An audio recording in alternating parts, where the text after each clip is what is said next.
You can't even know if you're moving or at rest without looking at your relationships to the world around. The question, what is your velocity, has no meaning if you're isolated atom.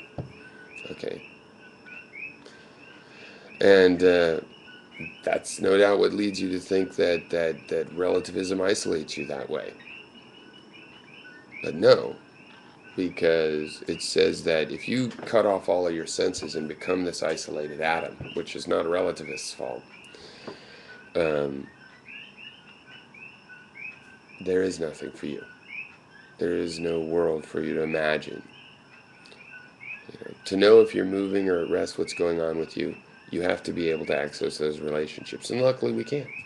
Luckily we can. So there's no problem. The relativist has done nothing to isolate us because the basic situation of having these relationships exists no matter what.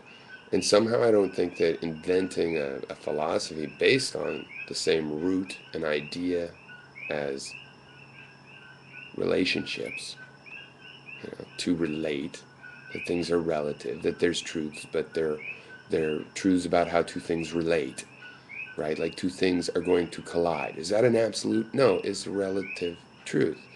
And but it's going to happen for sure. Well, no, in the sense that you don't know when it's going to happen. You don't know uh, what other forces might come into play. There are frames of reference where it won't necessarily happen. Um, I don't see why you want to call that absolute. Now, the fact is, there comes to be some knowledge, some certainty. But in relativism, you don't consider that an absolute. You consider that a weight. You know, it's like, here's a good example of an absolute. This pencil absolutely exists. I mean, I believe that. Anybody in the world come here quickly enough, and but don't do this, and they'll see this pencil. It exists. This pencil exists. So there's your absolute. But how the hell is that absolute? If I say something exists, I've said the least. I've left so many details, not just vague, totally unstated, not even hinted at, totally unstated and empty.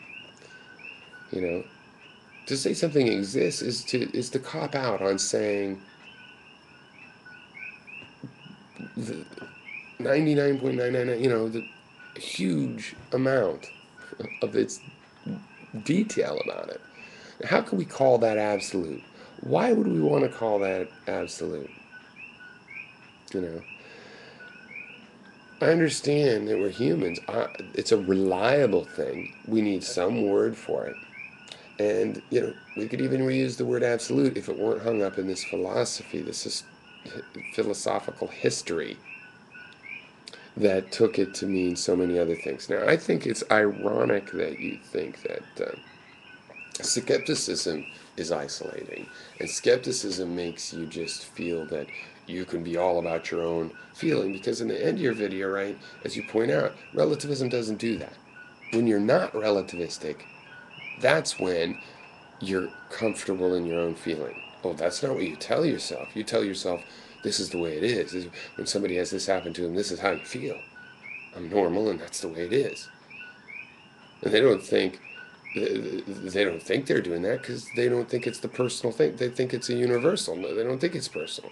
As soon as you're relativist and you start comparing with other people, you see, oh, yeah, that's just the way I feel. So you kind of, and so many objective, people that are criticizing skepticism and relativism do that. They're like, if you start comparing how you feel to everybody else and saying it's just relative, you're going to be totally about your own feelings. But we're emphasizing the fact that those are just our feelings. So how could we be saying, don't tell me about my pain, when we're saying, oh, it's all relative, that your pain is relative? I mean, that's what we're saying, is that it doesn't just come down to one. On the other hand, we're skeptics. We're realists about our cognitive position.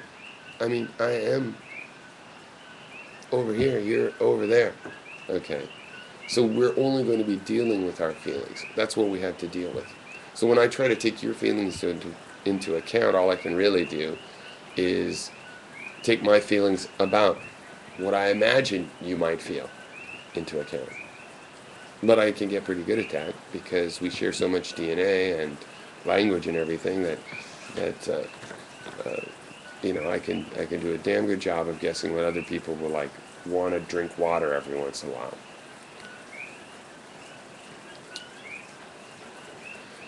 The final thing I just want to say is you can judge with relativism and skepticism, and science proves that. The epistemologies that we use in science. Now, not all scientists are skeptic by any means, no. But scientific requirements are that. And one reason is because historically there are all kinds of natural philosophers that had to communicate with each other. And the most strict epistemology is the skeptical epistemology. So rather than say that they knew something, it is much better to put, here's my theory, and then it could get cut down. And it turns out, though, that's not just a polite thing to do. It looks like, yeah, you can always improve your theories. That's what the skeptics said thousands of years ago.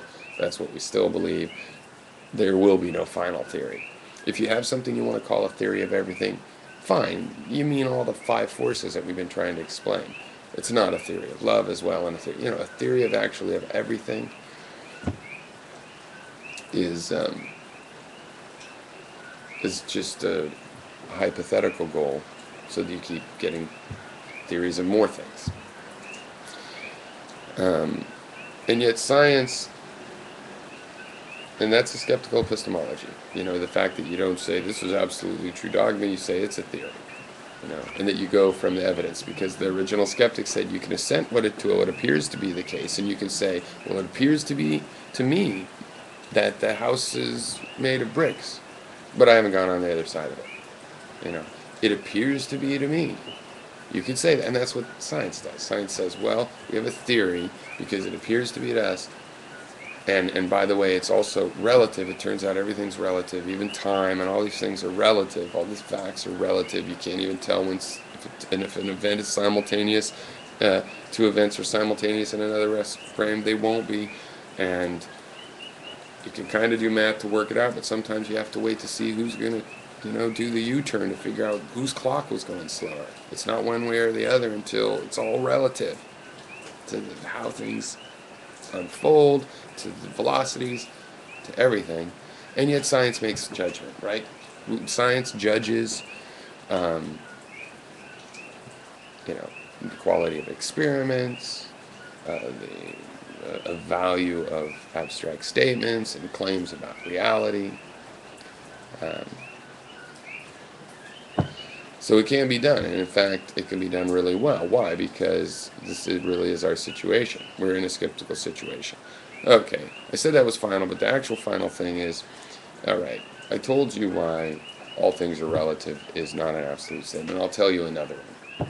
It's an English statement said by a human. All things are relative for humans, and I will say even all things are relative for any living thing that has a consciousness. And I believe that's a lot of different living things. And all things are relative for anything that has an ego, a sense of I, not a self-conscious knowing, thinking about I, but I just mean, ooh, I'm hungry. I'm, that sense of I.